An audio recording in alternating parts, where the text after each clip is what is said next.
I am the Tofu Golem. Please enjoy the video.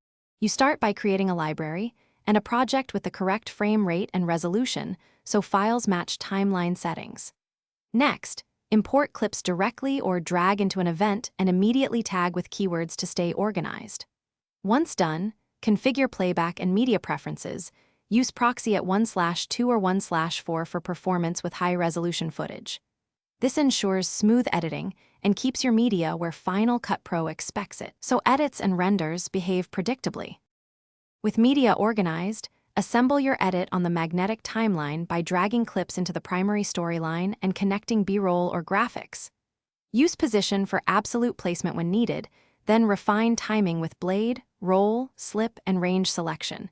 Precision skimming speeds up decisions.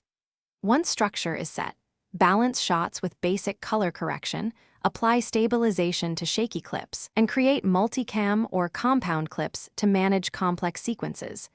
These middle steps shape pacing and visual. Finalize your sequence by adding transitions, titles, and a proper audio mix.